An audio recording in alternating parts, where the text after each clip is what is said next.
Bonjour à tous, j'espère que vous allez bien. Donc aujourd'hui, nouvelle vidéo mensuelle du bilan de mon PE à long terme à dividende de chez Bourse Direct en ce début septembre. On verra le CAC 40 aussi cette semaine, comment il s'est comporté.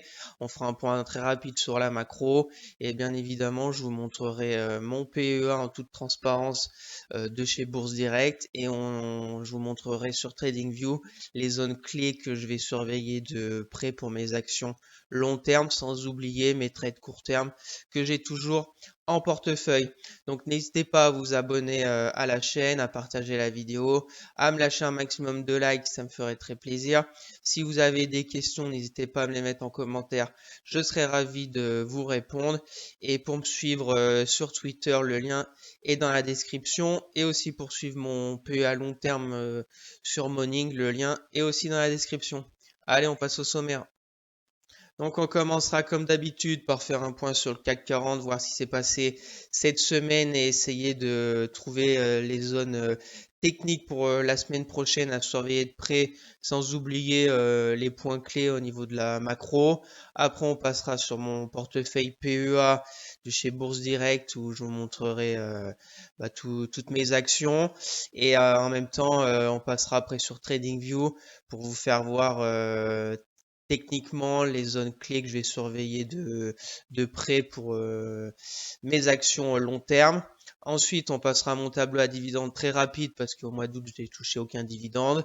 Et après, le tableau des trades juillet-août que je vous montre tous les week-ends, les actions que j'ai toujours dans mon portefeuille. On verra ce qu'elles ont fait cette semaine.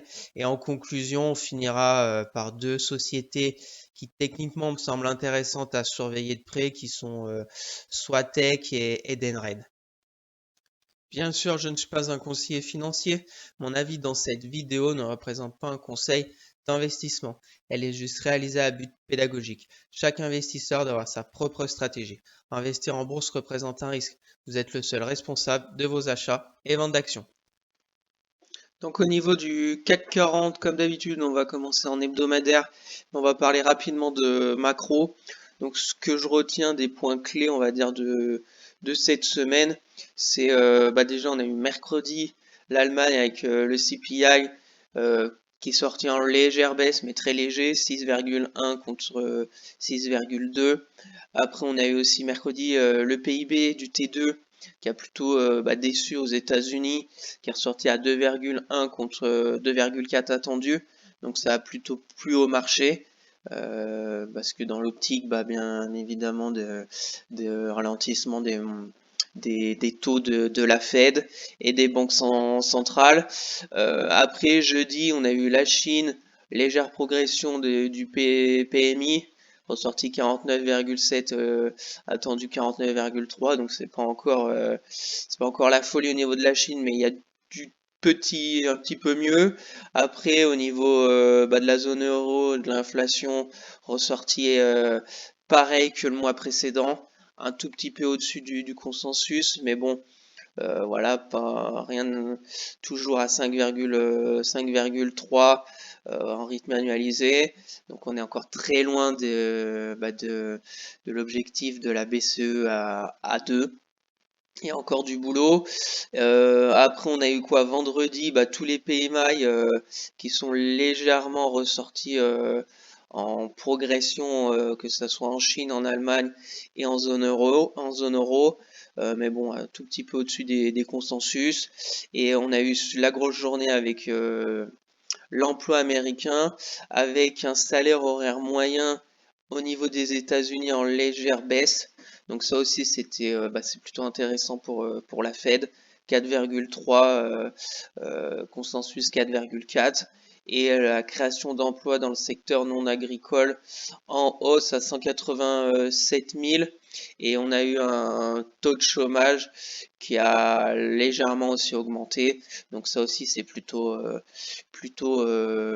bon pour la Fed, ce qui veut dire voilà peut-être moins de consommation, donc moins d'inflation et un ralentissement de la hausse des taux de la Fed. Affaire à suivre bien évidemment les semaines à venir. Pour ce qui est de la semaine prochaine, ça va être, je pense, plutôt calme déjà lundi parce que États-Unis, marché fermé. Mardi, on aura encore des PMI. Mercredi, pas grand-chose. PMI service aussi aux États-Unis, manufacturier. Et jeudi, on aura comme tous les jeudis la journée un peu emploi aux États-Unis. Et vendredi, on aura l'inflation un peu allemande et, et puis bah voilà, donc moins de choses, on va dire, importantes que la semaine dernière. Mais voilà, on verra si s'il y a quelque chose qui pourrait faire bouger les marchés. Ce qu'il en est pour le moment au niveau du CAC 40 en hebdomadaire, je vous ai mis deux petits canaux, on va dire court terme et un très court terme. Ce qu'on peut voir de la bougie de cette semaine, c'est qu'on a une grande mèche haute. On a été chercher les 7004, mais si on zoome un peu, on voit qu'on clôture en dessous de la moyenne mobile 10 hebdo. Donc ça fait une semaine, 2, 3, 4, 5e semaine, on n'arrive pas à clôturer au-dessus. Bon là, la dernière semaine de juillet, on était pile poil dessus. Mais depuis, ben, on clôture en hebdo toujours au-dessus de la moyenne mobile 10. Elle est à plat, donc voilà, c'est vraiment range entre 7004 7100 et quelques 7100 7100 et une excursion presque à 7600 et on va dire une excursion aussi un peu vers les 7000. Voilà, pour le moment il n'y a pas de direction sur le CAC. Ce qu'il en est, ben on a rebondi à 7100 en dessous de la moyenne mobile 10. RSI c'est pareil, c'est voilà, zone, c'est vraiment neutre. Affaire à suivre si on sort par le haut ou par le bas. Au niveau du journalier, ben, on retrouve nos débuts de semaine, lundi et mardi plutôt positifs. On a été chercher la résistance des 7004 et mercredi, jeudi, vendredi, une petite respiration. Donc on retrouve mes deux canaux, canaux un peu, on va dire court terme ici, baissier, qui a été cassé mardi par le haut. Et là, on a un petit canal très court terme. Et là, on serait sur le support oblique haussier, pile poil sur moyenne mobile 10 aussi, journalière. Donc, affaire à suivre la semaine prochaine. Est-ce qu'on va relancer dans ce petit canal ou est-ce qu'on va revenir dans ce canal, on va dire plutôt court terme, moins très court terme. Zone qui est intéressante, c'est là, 7000, ouais, 7000 par là, toute cette zone avec ces mèches, pile, ouais, par ici. Toute cette zone ici, là, on voit que zone un peu de polarité avec pas mal de mèches vers les 7200, vers les 7200, allez, 270. Si on retourne dedans, on pourrait rapidement revenir encore sur notre moyenne mobile 200, sur le support des 7100. Et contrario, si on arrive à revenir vers les 7004, va falloir encore passer cette résistance pour aller plus haut. Affaire à suivre, on verra la semaine prochaine ce qui va se passer. On va mettre ces toutes petites, ce petit support là. Si on arrive à le passer, à le casser ou pas pour retourner dans ce canal. Voilà au niveau du CAC ce que moi je vois techniquement. Très court terme, c'est positif parce qu'on est au-dessus de la moyenne mobile 10, on est dans ce petit canal. Moyen terme, c'est neutre. Pas de zone, pas de direction pour le CAC 40. Voilà, affaire à suivre la semaine prochaine qui, bien évidemment, je partagerai tout ça sur Twitter. Le lien est dans la description. Donc, passons maintenant à mon portefeuille PEA de chez Bourse Direct. Donc là, on se retrouve sur mon compte pour voir l'évaluation totale. Je suis à peu près à 17 500 euros. J'ai pas mal de cash de dispo, un peu plus de 4 000 euros.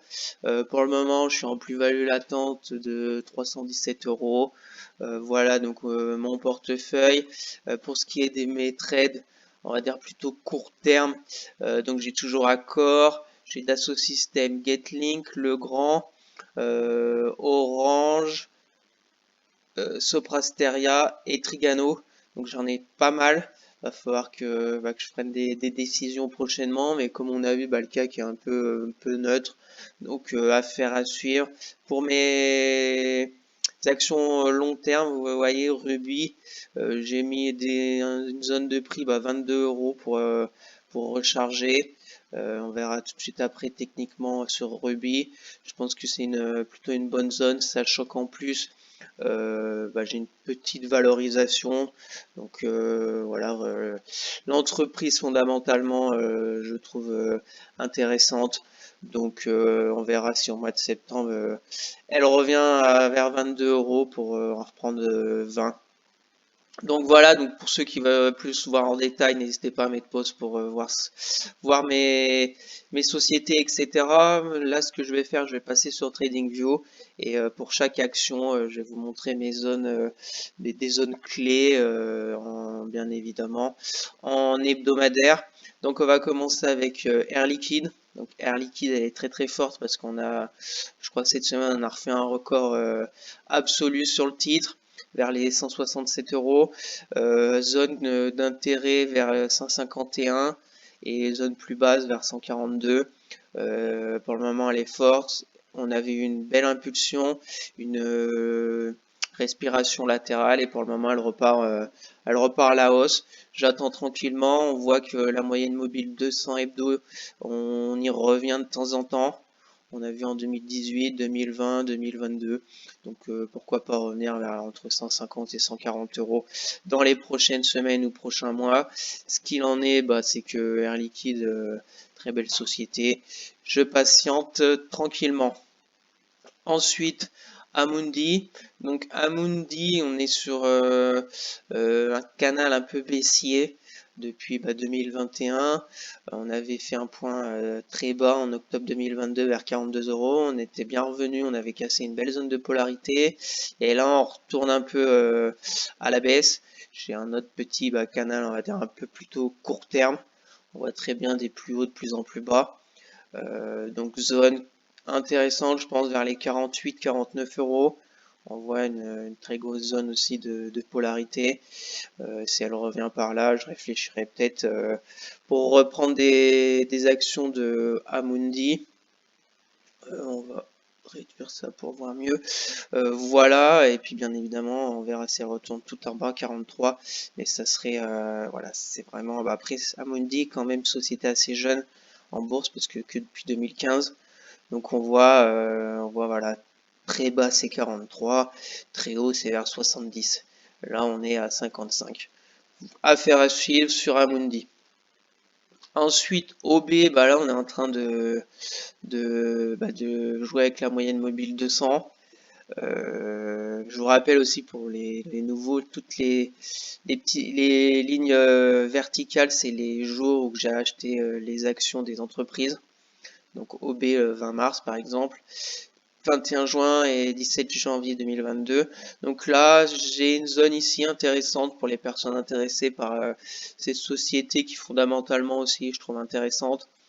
On est sur une grosse zone de polarité. 2018 c'était résistance, on l'a cassé en 2021. Pullback, on est revenu une fois en support et là on est en train de faire la deuxième fois support. Plus on a la moyenne mobile 200. Voilà, c'est une zone clé. Si on la casse, après on ira, je pense, rapidement vers les 35 €. Voilà, je patiente tranquillement sur OB. Voilà les zones, je pense, intéressantes pour du long terme. On va passer avec AXA. Donc AXA, j'ai un beau canal haussier qui pour le moment ralentit dans sa hausse.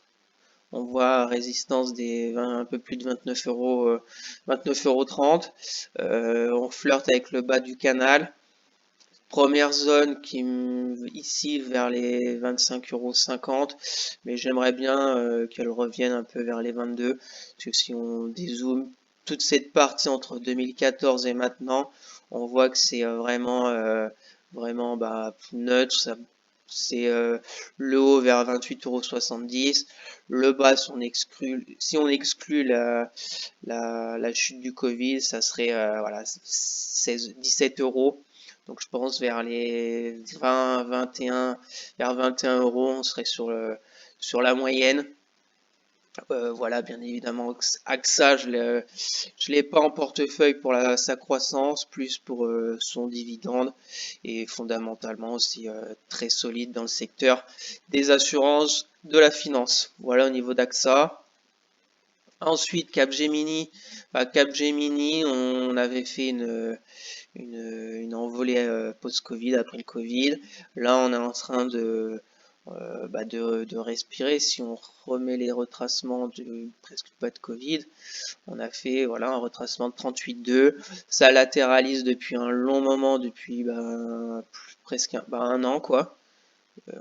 Juillet, même plus d'un an. Support 152 euros. Dernière fois que j'ai acheté ici le 22 mai vers les 153 euros. Résistance 190. Pour le moment, on n'arrive même pas à remonter vers les 190. Est-ce qu'on va revenir? Là, on est à 172. On est entre les deux. Affaire à suivre. Ici, c'est une belle zone de support. Donc pour les personnes intéressées, attendez peut-être 153 euros si elle revient encore une quatrième fois. En plus, MM200 en weekly, qui est plutôt aussi intéressante. Capgemini, ça fait depuis 2013 qu'elle est bien au-dessus de sa MM200 hebdo, sauf avec le crash Covid. Quelques baisses, quelques semaines en dessous, mais vraiment 1 ou 2 semaines. Affaire à suivre, bien évidemment, si on casse les 52, ça pourrait accélérer à la baisse, parce qu'après, j'ai pas vraiment d'autres zones intéressantes. Donc affaire à suivre sur Capgemini. Pour le moment, j'attends patiemment parce que je l'en ai déjà repris le 22 mai. Affaire à suivre. Passons à Danone. Donc Danone, j'ai une sorte de petit canal baissier mais en faible pente, on va dire. Voilà, Danone dernière fois 21 mars dans cette zone des 51 euros. Elle était bien remontée début d'année, là entre janvier et mai. Et, problème, elle s'est un peu cognée sur MM200. On voit que c'est baissier parce que la moyenne mobile de 100 hebdo, elle pointe vers le bas. Ici en août 2021, on n'avait pas réussi. Là, on est resté une semaine au-dessus et après on est revenu en dessous. Donc voilà, patience aussi sur Danone. Première zone qui pourrait être intéressante, 51 euros. Et si elle part vite encore à la baisse, on aura 46,70 euros. Et après, va falloir voir. Après, on a 42,26, mais bon, il y a encore le temps. On se reverra, je pense, d'ici là, si elle retourne en dessous des 46,80 euros. Ensuite, on va passer à Ipsos. Donc Ipsos, j'avais un gros canal haussier après crash Covid qui était la hausse a été impressionnante sur Ipsos. Depuis ces points hauts de début d'année vers les 62 euros, on est sur plutôt un canal baissier. On voit bien, pareil, des plus hauts de plus en plus bas. On avait fait une mèche basse ici. Dernière fois en avril sur cette grosse bougie rouge, j'en avais repris un petit peu. Donc pareil, pour les personnes intéressées par Ipsos, qu'on est dans un canal baissier, donc patience, je pense qu'elle pourrait revenir vers les 37, 30, 39. On reviendrait dans des zones, on voit là, ici c'est plus haut entre 2011, ça s'est enlevé, entre 2011 et, hop, on va remettre un peu comme il faut là. Voilà. Donc entre 2011 et 2009 et 2020, on était vraiment sous forme de range entre 35 et entre 18 et 35. On l'avait cassé ici, donc revenir ici, ça serait une grosse zone de polarité vers les 35 euros. Ça pourrait relancer la dynamique de hausse, sachant qu'en retracement vers les 35, on reviendrait sur du 61,8. Donc voilà, c'est tout à fait correct, sachant la énorme envolée d'Ipsos. Pour ma part, je pense vers 38, ça serait déjà intéressant pour pourquoi pas en reprendre. Et puis pour les personnes un peu plus pressées, commencer à ouvrir une ligne pour ceux qui n'en ont peut-être pas vers les 42. Je pense pas que ça serait déconnant non plus. Ensuite, LVMH. Donc LVMH, c'est pas joli là ces derniers temps. J'avais ce canal haussier qui a été cassé.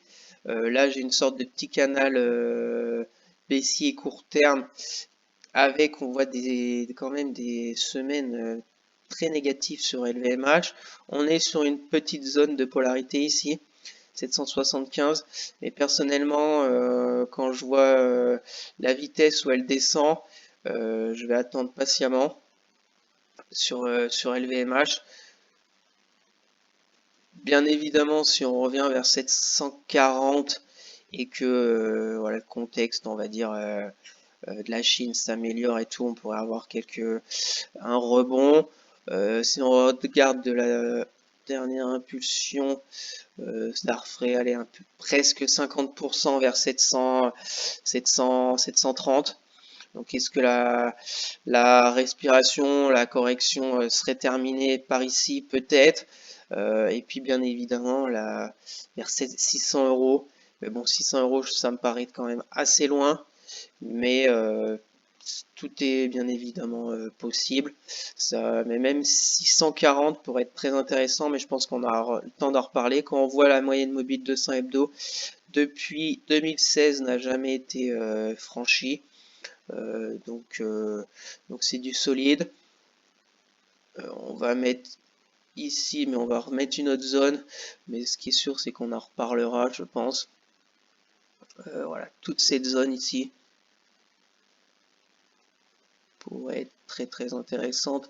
Mais ouais, je pense que pour qu'elle revienne vers les 680, on en a encore à combien de pourcents? Encore une baisse de plus de 10%. Donc je pense pas qu'elle va baisser en 10% aussi rapidement, même si on voit quand même des belles baisses semaine après semaine.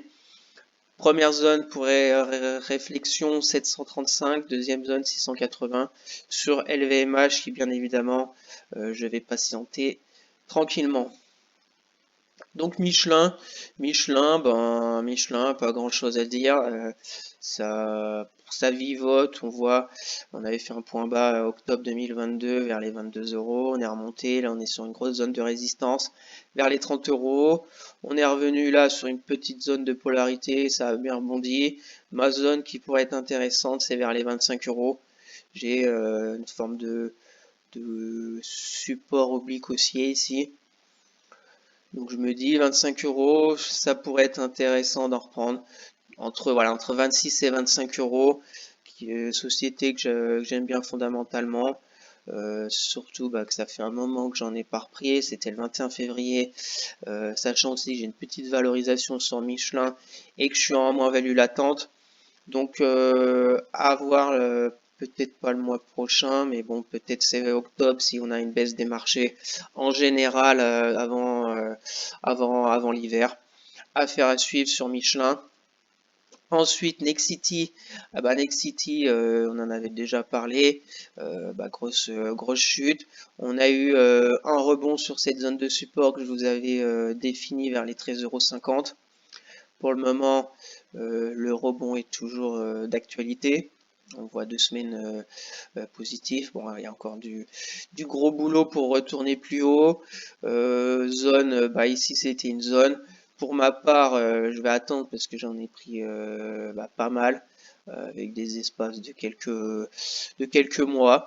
Donc j'attends de voir, sachant bien évidemment l'immobilier, ça va être compliqué jusqu'à la fin de l'année et voire l'année prochaine. Donc patience sur Nexity. Pour le moment, je fais rien du tout. Pour les personnes intéressées, 13,50 €, ici serait déjà une zone, je pense, intéressante pour soit commencer une ligne, soit pour en reprendre. Mais elle peut très bien casser ce support et aller encore bien plus bas. Donc diversifiez vos portefeuilles avec des actions de différents secteurs, des actions à dividendes, de croissance. Pour ma part, c'est ma stratégie. Ensuite, Publicis. Publicis, ça fait pas grand chose depuis presque le début de l'année. 77 résistance, 67 support. On est entre les 10 € de variation. J'ai ce support oblique haussier qui est plutôt intéressant. J'attends de voir si elle revient par ici. Ça serait une zone de polarité qui était résistance, résistance. Ça pourrait refaire venir des acheteurs. Mais pour le moment, pas grand chose à signaler sur Publicis. Ensuite, Ruby. Donc Ruby, comme je vous l'ai fait voir sur mon portefeuille, j'ai mis un ordre à 22 € parce qu'il y a du mieux. On est quand même sur un canal baissier, on est bien en dessous de la moyenne mobile 200 hebdo, donc on peut encore continuer dans ce canal. Mais voilà, j'ai une petite valorisation, reprendre à 22 me paraît aussi intéressant. Tant qu'on n'arrive pas à clôturer au-dessus, dans un premier temps, de cette résistance oblique baissière, et ben, ça veut dire qu'on est toujours dans la baisse. Et plus important, ça va être une clôture au-dessus des 27,50 pour retrouver notre moyenne mobile 200 qu'on n'a plus vu depuis février 2020. Donc affaire à suivre, bien évidemment, à contrario, si on casse les 21 €, on pourrait aller toucher le bas du canal vers les 16 €. Affaire à suivre, zone 21 € et plus bas, ça serait 16 € qui devient aussi une grosse zone de polarité. Mais dans le passé, quand même, 2005-2006, si on revient à 16 €, donc sachant qu'elle était en 2018 à 62, ça nous fait une sacrée chute sur Ruby. Mais voilà, à pas exclure, bien évidemment. Ensuite, Sanofi, toujours dans ce sorte de canal haussier, c'est pareil, ça fait plus grand chose, résistance 104 €, zone de polarité pour le moment qui répond 93 €, que j'avais marqué qui pourrait être intéressant d'en reprendre. Pour le moment, j'attends tranquillement aussi sur Sanofi. Voilà, toute cette zone ici, au bas du canal vers les 85 € sur Sanofi. Si on dézoome, on voit très bien aussi, c'est pas de la croissance. Quand on arrive vers les 100 €, c'est plutôt le haut de l'action. Quand on est vers les 60, 70, c'est le bas. Donc voilà, 80, 80, 85 €, 86, je pense que c'est des zones intéressantes pour reprendre du Sanofi de temps en temps. Passons maintenant à Schneider Electric. Donc Schneider Electric, pareil, j'avais un canal haussier qui a été cassé, mais cette zone de polarité des 154 € tient pour le moment. Donc patience aussi sur Schneider. 171 €, c'est résistance des plus hauts historiques de janvier 2022. On n'y retourne pas pour le moment. On est dans ce petit canal baissier. On va voir si on casse les 155 € dans les prochaines semaines. J'attends. C'est une zone intéressante, mais on est quand même éloigné de la moyenne mobile 200 hebdo. On revient de temps en temps. On était bien revenu. Dommage, j'en avais repris un quelques semaines avant, en avril. Voilà, la zone parfaite était en septembre, bien évidemment. Plus facile à voir maintenant que pendant, mais zone 143 € pourrait être très intéressante pour Schneider Electric, qui fondamentalement, je trouve très solide. Passons à Score. Donc Score vraiment positif. J'avais cette résistance oblique baissière qu'on est en train de passer. Il y a la moyenne mobile 200 hebdo qu'on n'avait pas vu depuis le crash Covid en 2020 qui est en train de passer. On est bien au-dessus depuis quelques semaines. Donc très positif sur Score. Je laisse courir pour le moment tranquillement. Sachant la dernière fois j'avais pris sur cette zone à 17,50 € au mois de juillet. Je laisse tranquille pour attendre de voir. Maintenant on va arriver rapidement si on continue sur une très grosse zone de résistance vers les 31 €. On verra bien. Pour le moment, je laisse courir Score, qui bien évidemment est une action avec un gros dividende. Donc affaire à suivre. Passons à Steph. Donc Steph, ça fait depuis presque le début de l'année, depuis février, pareil, que pas de zone de direction, range entre 110 et 100 €. On est en train d'attaquer la résistance. Affaire à suivre sur Steph. Zone 100 € si elle revient encore. Et zone un peu plus basse, 90. Donc 100 €, 90 pour Steph. Voilà, après j'ai un gros support oblique haussier, mais bon, on est encore très loin. On verra bien si on y revient dans les prochains mois. Sur Steph. Passons maintenant à Thalès. Donc Thalès, ben pareil, on avait un range là, on l'a cassé par le haut, on est monté vers les 144 et depuis on est sous forme de triangle. On va voir si ça compresse encore. Si on retourne encore vers 128 et qu'on n'arrive pas après à casser cette résistance oblique baissière, va vous falloir, on va soit casser la résistance, soit le support. On verra bien. J'aimerais comme zone vers les 111 euros. Si elle revient vers les 111 euros, pour être intéressant de pouvoir reprendre, sachant que j'en avais pris le 25 octobre, bien évidemment, j'ai une grosse plus-value latente, mais une toute petite valorisation parce que pour le moment, je la trouve un peu haute. Voilà, pour les personnes intéressées, soyez patients, vous pouvez commencer à 128, mais je pense que c'est assez haut. Bien évidemment, avec la guerre en Ukraine, elle s'était envolée. Il y a plein de contrats armement pour les pays européens. Donc peut-être qu'elle reviendra jamais ou dans très très longtemps vers les 110 euros. Affaire à suivre, mais voilà, patience sur Thales. Total Energy, elle est forte. Elle est forte, j'avais cette zone à 51, mais je pensais qu'elle pouvait revenir vers les 46. Pour le moment, c'est le contraire, elle revient sur cette résistance, grosse résistance, 59 euros, voilà, il n'y a pas besoin de voir que c'est une grosse résistance, pas besoin d'en dire plus. J'attends, si elle revient vers les 51 euros, et bien évidemment la zone qui pourrait être très intéressante, c'est 45.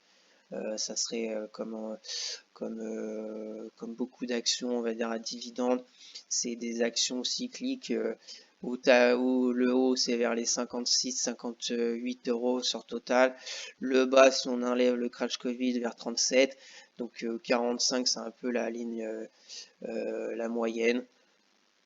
Patience sur Total Energy qui bien évidemment fondamentalement très solide, dividendes tous les trimestres, donc pas besoin de se précipiter sur ce genre d'action je pense.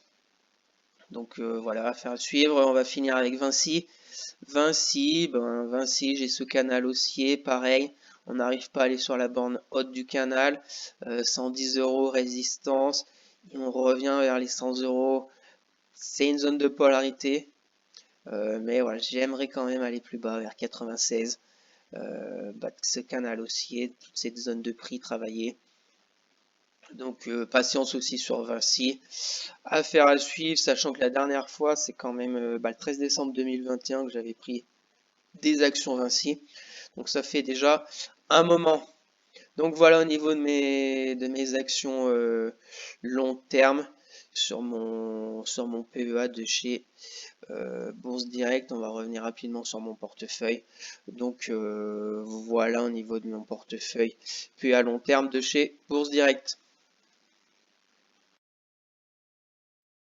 Donc on va passer maintenant très rapidement sur mon tableau à dividendes, parce qu'au mois d'août j'ai touché aucun dividende de mes actions. Septembre ça sera pareil et je crois qu'après ça va reprendre en octobre, novembre, décembre. Donc voilà où est-ce que j'en suis pour le moment. Je suis avec un total sur l'année à 387 euros pour les versements des dividendes de mes sociétés pour mon PEA long terme. Donc passons maintenant sur mes trades court terme. Je vais essayer d'aller assez rapidement parce que je vous en parle tous les week-ends. Donc on va commencer avec Getlink, il y a du mieux quand même. Mais maintenant on arrive sur une résistance oblique baissière.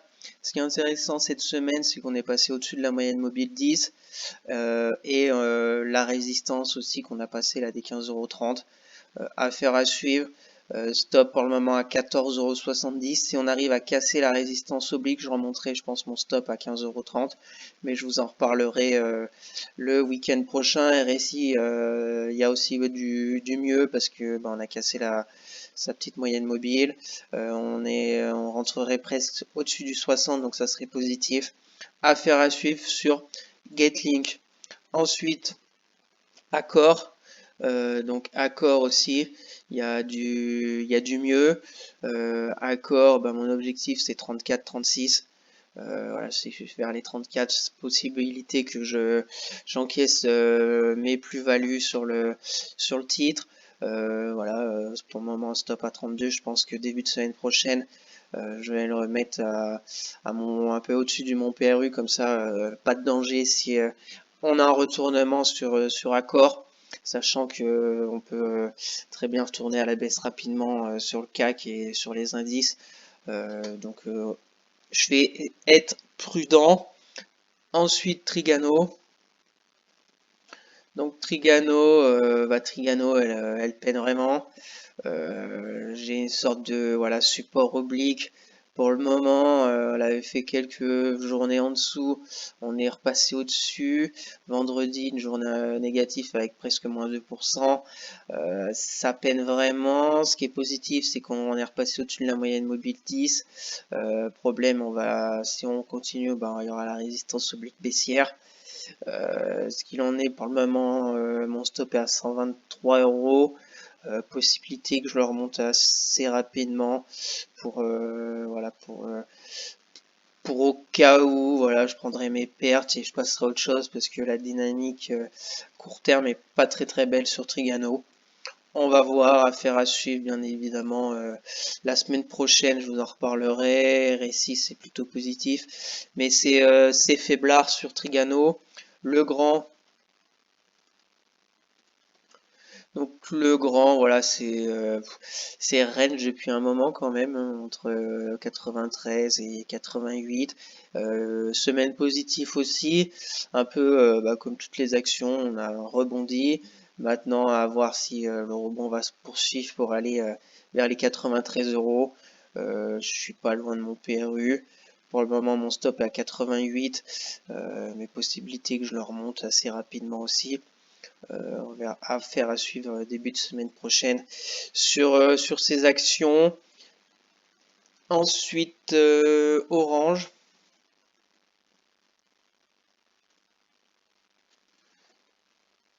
Donc Orange, c'est pareil, c'est très positif, très court terme. Depuis qu'on a été vers les 10 € ici, on voit qu'on est en train de se mettre un peu en tendance haussière court terme avec des plus bas de plus en plus haut. Première hausse, une toute petite respiration, deuxième hausse. Donc j'espère que ça va se poursuivre. On n'est pas loin de mon PRU. Là, on a un gap baissier juste au-dessus. Donc affaire à suivre sur Orange que je laisse tranquillement, peut-être remonter le stop dans cette zone ici vers les 10,20 €, 10,25 €, mais je la laisse la semaine prochaine voir ce qui va se passer sur le titre. Ensuite Sopra, donc Sopra Steria, action que j'ai pris il y a pas longtemps, début août. Sur franchissement avec cette belle bougie, on est revenu sur cette grosse zone de polarité. Donc elle peine, mais là elle est en train de redécoller. Mon objectif est à 207 € sur Soprasteria. Si on y atteint, ça serait positif. On serait sur des records parce que le titre est très fort. Je laisserai, je pense, courir. Je pense que la semaine prochaine, moi, je vais mettre mon stop juste au-dessus de mon PRU pour au cas où s'il y a des turbulences. Voilà, positif sur Soprasteria. Est-ce que c'est le moment de rentrer? Non, parce qu'on arrive sur une zone de résistance. Affaire à suivre. Et la dernière, Dassault Systèmes, que j'ai pris la semaine dernière, mais un peu à contre-courant. Parce que voilà, je me suis précipité parce que jeudi on avait eu une belle première partie de journée, après ça a tout vendu et voilà, j'ai pas attendu dire l'ouverture des marchés US. Je me suis un peu précipité sur Dassault Systèmes, donc ça me fait un PRU à 36,73.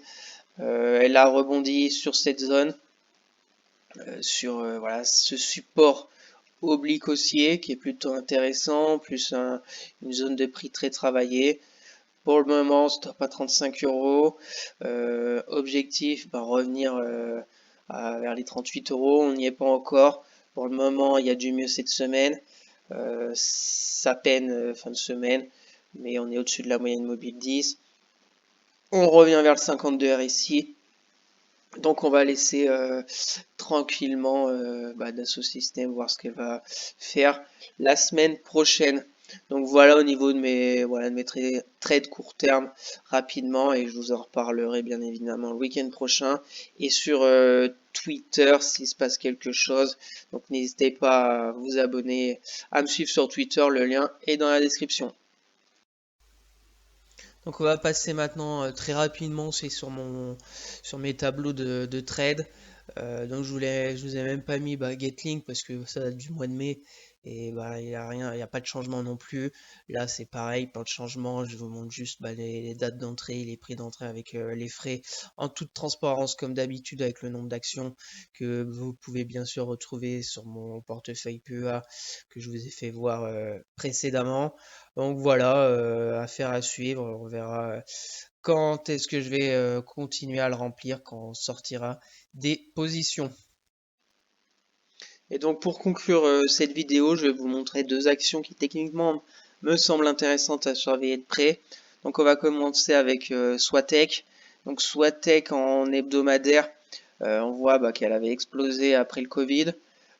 Sur moyenne mobile 200 hebdo, après c'est une valeur quand même de croissance, surtout depuis 2016. On est bien au-dessus de la moyenne mobile 200 hebdo. On avait explosé, si on remet les retracements, euh, à peu près, voilà, à peu près redressement de 61,8 de l'impulsion après le crash Covid. Range, on va dire, depuis février 2022, voilà, début d'année 2022, entre 169 et 122. On a réussi il y a quelques semaines avec cette bougie de fin juillet, la hebdomadaire avec plus 8%, à casser la résistance.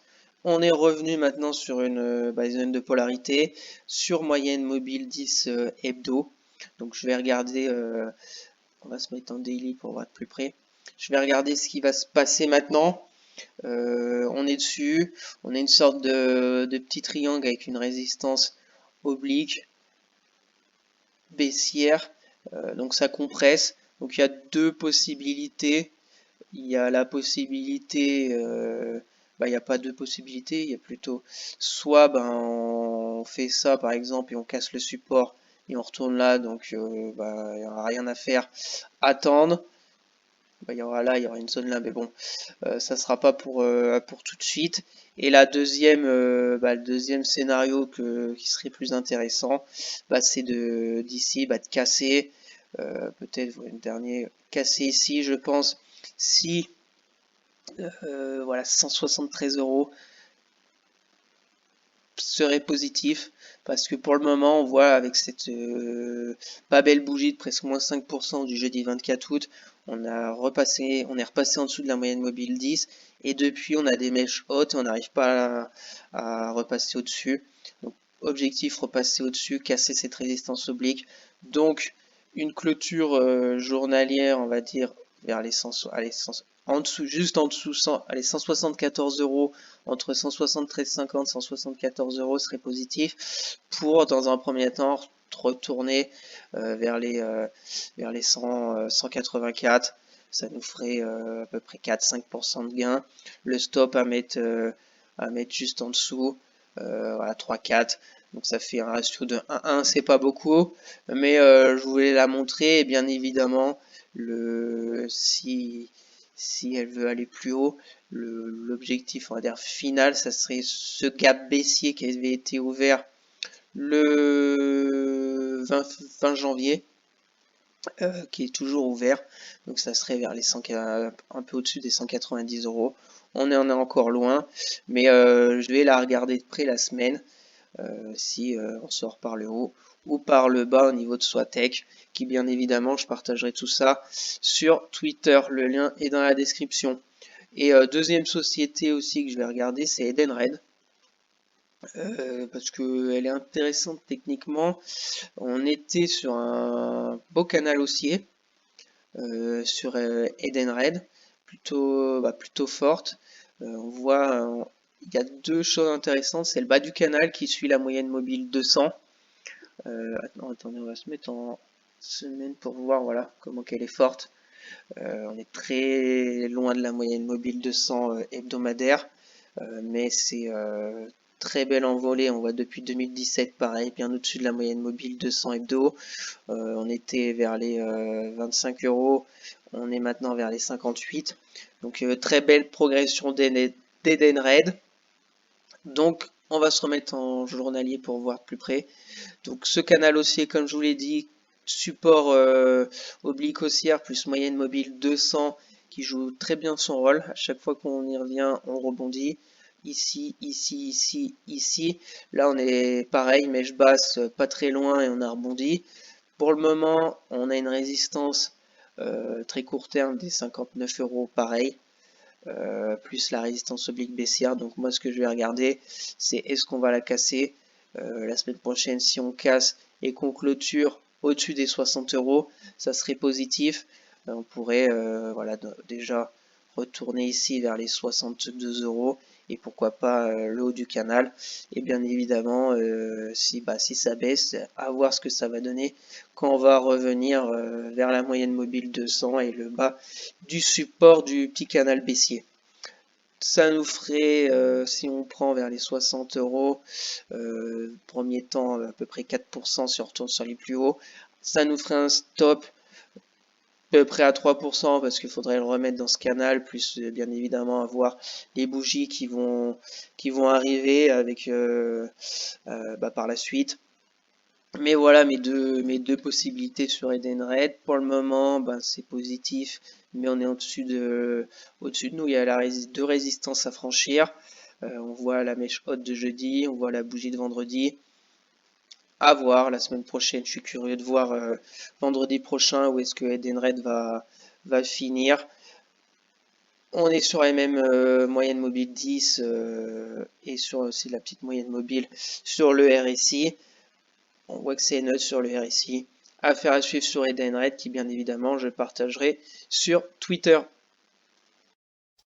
Donc merci à tous d'avoir suivi cette vidéo. J'espère que ça vous plaît, que chaque début de mois, je vous fasse un gros récap de mon portefeuille PEA long terme de chez Bourse Direct en toute transparence avec mes trades court terme. Donc n'hésitez pas à vous abonner à la chaîne, à partager la vidéo, à me lâcher un maximum de likes, ça me ferait très plaisir. Si vous avez des remarques, des questions, n'hésitez pas à me les mettre en commentaire. Je serai ravi de vous répondre. Pour me suivre sur Twitter, le lien est dans la description. Pour suivre mon PEA sur Morning, le lien est aussi dans la description. Sur ce, je vous souhaite un bon week-end et on se retrouvera peut-être en milieu de semaine pour une nouvelle vidéo d'analyse fondamentale. Et ce qui est sûr, week-end prochain pour une nouvelle vidéo d'analyse graphique. Allez, bye!